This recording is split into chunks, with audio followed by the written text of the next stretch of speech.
What's up guys, my name is Dychronic here on this Destiny 2 video, and today we're going to be talking about 7 things to do in Destiny 2 when there's nothing else to do. So this video is going to round out a bunch of different things in no particular order of things that I've been doing in Destiny 2 right now, and if you're finding yourself bored with the DLC after you've completed most of the things, you know, you've done all the different forges, you have all the weapons that you want, you start to wonder what else is there to do in Destiny 2. Now this is in no way going to be a list that's going to be guaranteed to get you back into Destiny 2, but if you're looking for some reasons to motivate yourself, this list hopefully will describe the ways that I've been able to motivate myself. And of course, make sure you leave down in the comments down below what you thought of my list and let me know what you guys are doing in Destiny 2 right now. Anyways, today's video has been brought to you by cute and fluffy bunny rabbits. However, I don't know if they're bunnies, they're rabbits, or they're bunny rabbits. So I just call them bunny rabbits because it covers most bases, but yeah, cute and fluffy bunny rabbit, bunny rabbit. Anyways, coming up with the first thing on this list is going to be triumphs and seals. I gotta say, I have been huge into achievements, into trophies, into just getting all the different little things and achievement horror since Xbox 360. I have been going after these things and I love to do so. So if you do not know, the triumphs are kind of a set of achievements with objectives to follow. Some of them are very special and interesting, have you do a certain thing against a certain boss. Some of them really monotonous, like taking 3 fire titans into 10 public events and doing heroic. Some of them are really annoying, but overall there's something to chase, something to do, and every single time you complete one of these, it adds to your triumph score that you can display and act like a total BA in front of your friend. And on top of that, there are seals to chase, which is a collection of specific triumphs. You can see and preview which triumphs there are in these seals right below the triumphs, and basically you complete these and you can display a purple title under your character's name. You probably see a bunch of your friends with Wayfarer, a couple of people with Dredge, and of course I am sporting my ribbons back. Coming up at number 2 on this list is going to be the bounty preparation for the next DLC. So aside from the different resources like silver dust, enhancement cores, glimmer, whatnot that you can save up and actually grind out before the next DLC, you can actually save bounties that will give you powerful gear. Ever since the release of Forsaken, there's a lot of different bounties, including these spider bounties, Gambit bounties, raid bounties, and a lot of other ones you can see on screen now. You can save these bounties from week to week, and by the time the DLC comes around, if you have a bunch saved up, just spam the hell out of them and you'll be able to get an edge over your competition. So what I've been doing is going around to every single character every single week and just getting as many of these bounties saved up as I possibly can so that the next DLC, which doesn't have a raid technically, I'll be able to have the highest light possible. Coming up at number 3 on this list is going to be Nightfall high scores. This is something that I used to do back in Curse of Osiris when that got dry really quickly, was Nightfall high scores, and I gotta say it's still a lot of fun to do, especially right now considering the maximum handicap and the maximum modifiers are really not that difficult to deal with. If you get a good team of people, you get enough practice in a mission, you can start getting some pretty high scores, grind out some Nightfall ranks, and you just in general get really high scores. And I gotta say, if you're a gamer, high scores should mean something to you because it's all about just improving on yourself and getting higher and higher, and of course you can also show off to your friends. Next up, coming up at number 4 on this list, the only specific one is going to be Niobe Labs. Now, not a lot of people don't realize that this activity even exists. This used to be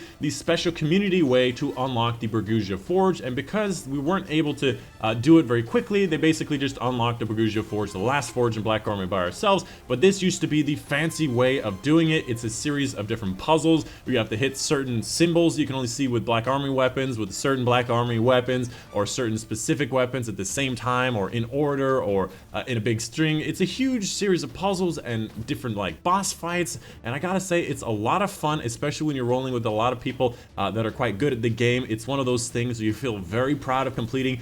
For example, doing the solo flawless Shattered Throne, you just feel proud to be able to complete it. And Niobe Labs is a whole lot of fun, and I highly recommend you check it out if you haven't done it. And of course, look up videos online because it is not simple whatsoever. So just be cognizant of the fact that it will be quite complicated, and it is something fun to do. At the end, you'll be able to get an exotic ghost and an emblem exclusive to that event. Outside of that, this thing is not really something you want to farm a lot unless you are trying to, you know, get people to pay you to do it, which apparently are going quite high on eBay. Coming up at number 5 is going to be God Roll farming. There's a whole bunch of different places that you can find different weapons that consistently drop in those specific locations, and you can just grind out those places over and over and over again until you can finally get the ultimate roll you've been looking for. Different things like the dust rocks can be farmed from the lost sectors, the kindled orchid, the 140 hand cannon that can have kill clip plus rampage from the forge, a couple other different forge guns, so many different things you can actually just farm out in this game, and that is something you can do while waiting for the next DLC, is to try to farm out and get the best of the best. Of course, this one is a bit more of a monotonous one. This is definitely part of the game and something you can do if you're still looking for something to do. Next up on the list of 7 things to do in Destiny 2, coming up at number 6 is going to be farming for higher numbers on emblems. Now, this is something that has been kind of core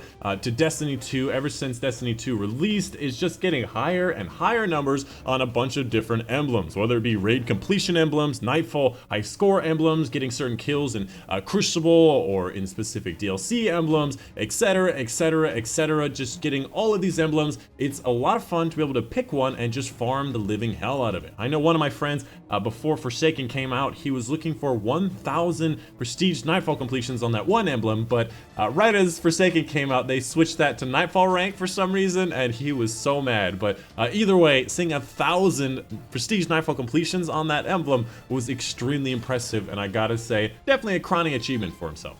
And finally, the last thing I recommend to do in Destiny 2 if you're getting bored is finishing collections. Now, this one is probably going to be the most monotonous one, is just literally getting one of everything, getting every armor piece, getting every weapon. This obviously requires one of each character to do all of this, and there are so many things to get, whether they be in Eververse, in different events like Iron Banner, in the Christmas events, the Halloween events, the previous DLCs, going for different collection badges, for going for different exotic badges, for going for the Dreaming City ghost and ship that never seems to show up ever, except for if your name is not Dychronic for some reason. If you want to go for those are there. Doing other things along the way, you actually have a reason. Like, for example, I do every single week on all 3 characters, Dreaming City, I do all of the big milestones, hoping for that goddamn ghost and ship, and I never get it. But the thing is, I keep trying, and I never give up.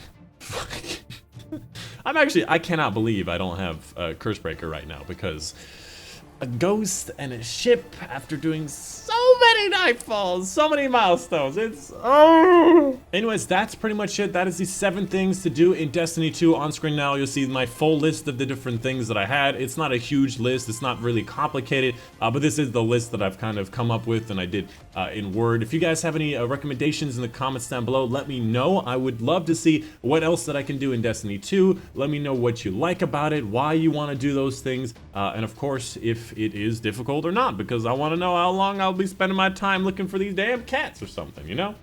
Either way, that's the video for you guys today. Hope you guys did enjoy. Surprise Fluffer on screen right now, and I'll see you guys on the next one.